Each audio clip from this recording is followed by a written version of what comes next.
Every human life is a brief flash of awareness. Before birth, there is an infinite stretch of nothingness. After death, that same endless dark resumes. We exist in a momentary window of consciousness, caught between two eternities of absolute silence. To manage the anxiety of this position, we build massive ideological frameworks.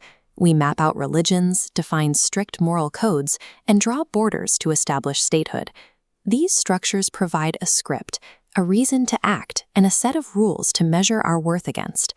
But a single monosyllabic word acts as a solvent on these foundations. That word is why. Consider a basic moral choice. If forced to save either a stranger or a pet, many instinctively choose the pet. Yet, if you attempt to identify an objective reason why a human life possesses more inherent value than an animal's, the rationalizations start to falter. You can cite intelligence or societal complexity, but repeated inquiry eventually reaches a limit where no logical answer remains. Pressing this question against the bedrock of law, ethics, and truth eventually exhausts our traditional defenses. We are left staring into a vacuum of meaning.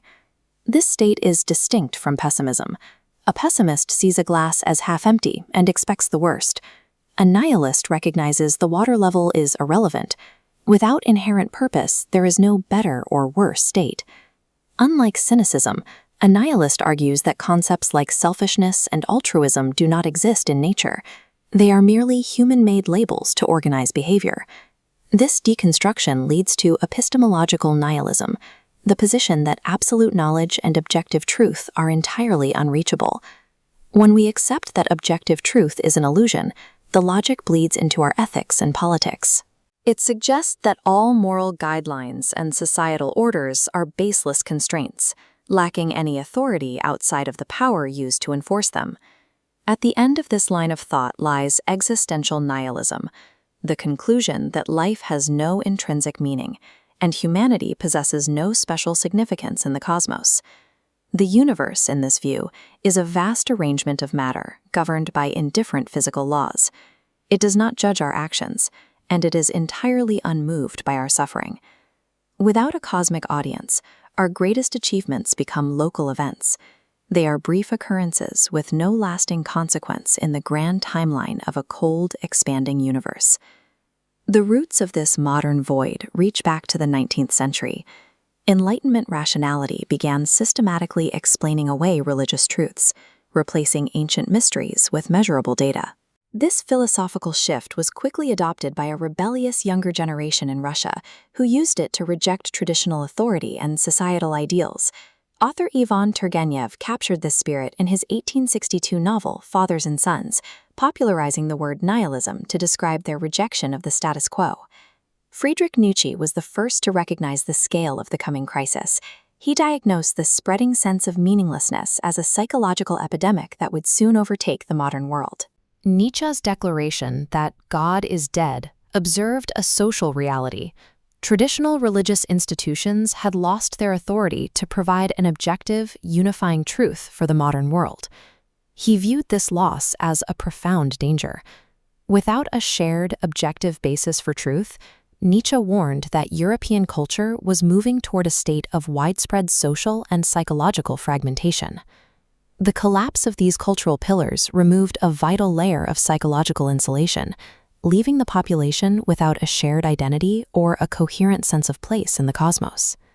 Today, this warning has manifested as passive nihilism, a fatalistic acceptance that because nothing matters, all effort is wasted.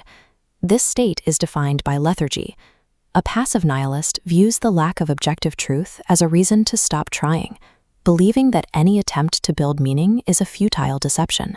We see the symptoms of this mindset in the apathy of digital echo chambers, the distractions of mindless consumerism, and a persistent, underlying existential dread.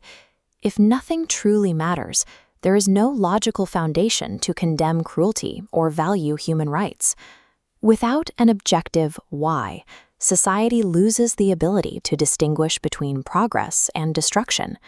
Remaining in this state leads to a total paralysis of the will, making it impossible to formulate a reason for individual or collective progress.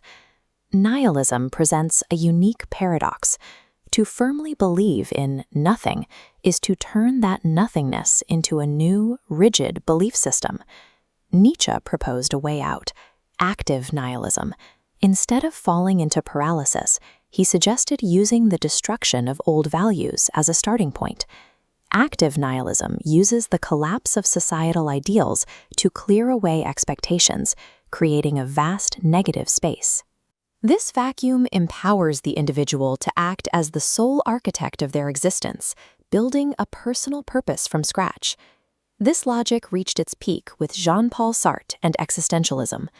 Sartre argued that because we are born without a predetermined essence, we are radically free. In the absence of a divine script, the responsibility for meaning falls entirely on our shoulders. We define our nature through the choices we make and the actions we take every day. We may never find an objective reason for our existence, but the lack of an external why is not a tragedy of our condition. The silence of the universe is the necessary condition for our autonomy. Because no meaning is provided for us, the individual becomes the sole architect of significance. In a world without a script, we are the only authors of the story we choose to tell.